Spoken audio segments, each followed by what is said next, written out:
There is a story that I heard some years ago, which is especially appropriate for this of all nights.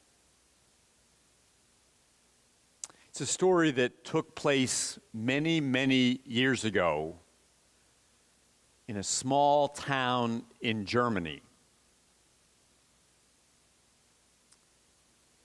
It's about a little boy named Ernst. Now, you couldn't really say that Ernst was a bad kid, but Ernst was certainly disobedient to his parents and others in his life. You know, there are some people, and Ernst, even at a young age, was one of those people who had to make mistakes for himself. He couldn't trust the guidance of others. He had to experience it himself. When his parents would say, "Ernst, don't touch that pot, it's hot," Ernst was the kind of boy who had to touch the pot, at least quickly, to make sure for himself. At 8 years old, Ernst was already that type of boy.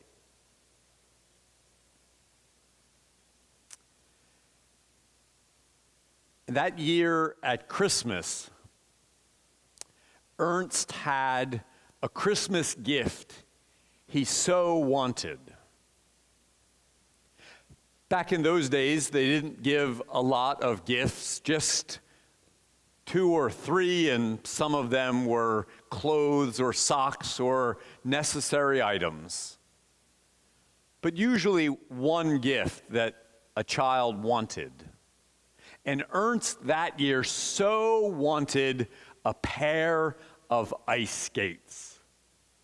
And he was so delighted on Christmas to receive the ice skates.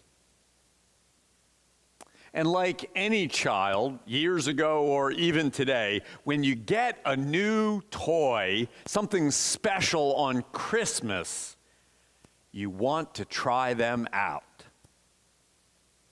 And Ernst wanted to try out his ice skates.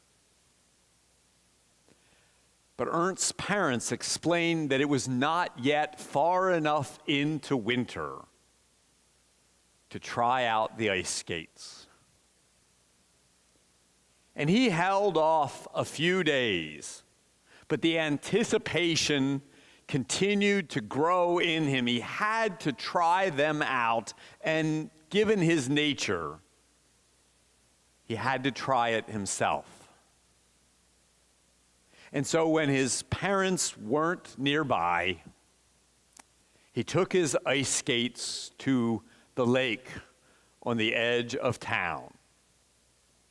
He strapped them on and he started to skate. And even as he was skating, he thought, my parents didn't know, the ice is just fine. But of course, they had a reason for giving him those instructions. The ice wasn't solid in all places, and the lake was fed by springs in some places, and wasn't fully solid. And so it is that Ernst went through the ice. And wearing heavy clothing and a pair of ice skates is not the best way to fall through the ice. Ernst was in great danger, but so fortunate for him, Mr. Schmidt, who was the local mail carrier, happened by and saw Ernst drowning. And so Mr. Schmidt ran out, jumped in, and saved Ernst, got him up out of the cold water onto the solid ice. But Mr. Schmidt essentially traded places with him for being heavier and older. He was not able to escape the icy waters, and he drowned instead of Ernst. As I've said, it was many years ago, and they didn't have the equipment to search for Mr. Schmidt. And the lake froze over. And it wasn't actually till spring that they were able to find his body. Now, Ernst's parents could be stern with him and often had to punish him.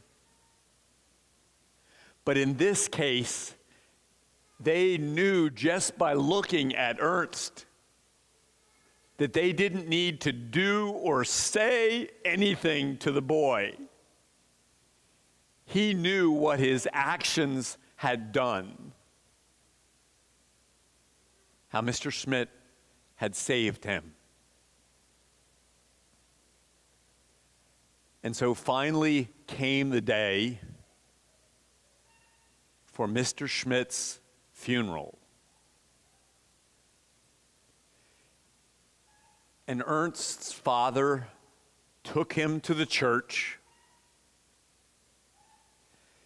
And as soon as Ernst entered the sanctuary, his eyes were glued on the casket at the front. And Ernst's father knelt down next to him and said all that he needed to say about that day. He pointed a gentle finger at the casket, and he said to Ernst, "For you. For you."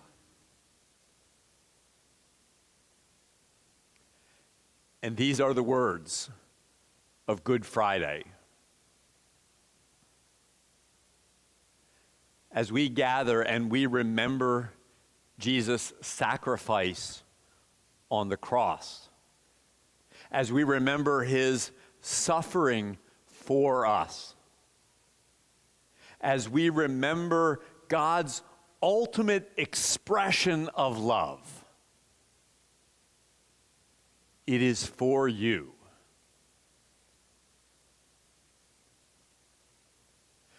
It's very clear when you read through the scriptures, all the way from the beginning of creation, through the covenant and the promise with Abraham, on through the days of kings like David, on through leaders like Moses and leading God's children through the Red Sea into freedom.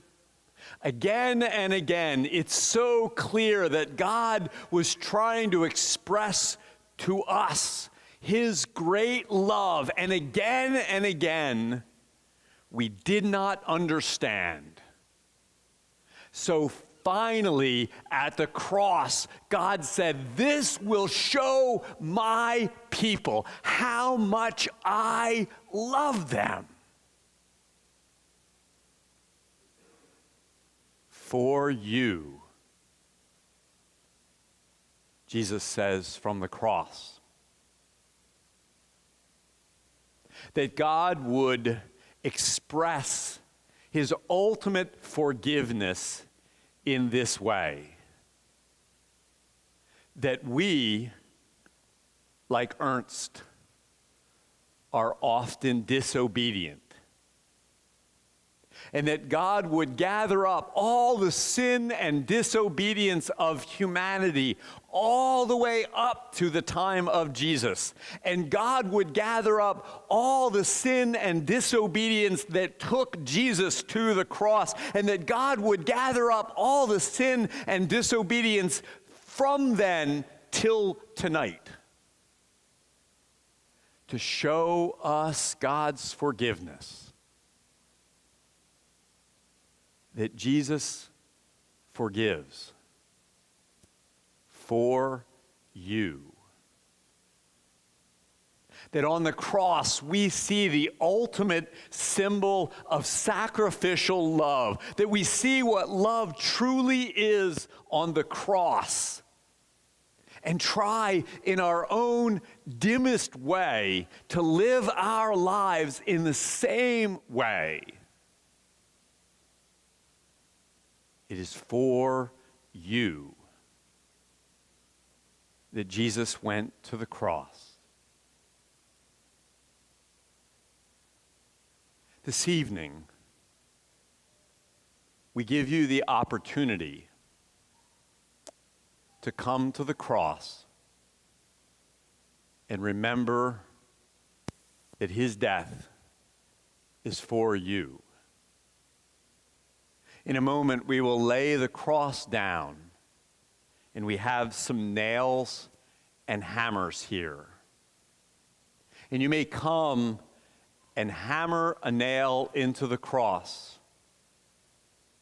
And I invite you this evening, as you do so, to perhaps reflect on this ultimate expression of God's love for you. Or perhaps this evening, you need to nail to the cross some lingering sin that stays with you, that is destroyed as it's nailed to the cross. Or maybe it's an act of thankfulness for you to nail a nail into the cross, to give thanks for some part or the whole of your life, and remember that it was for you that Jesus suffered on the cross. Or perhaps as a testimony of the kind of love that you want to live, I invite you to come to the cross and hammer in a nail. For it is at the cross we remember Jesus' death for you. Amen.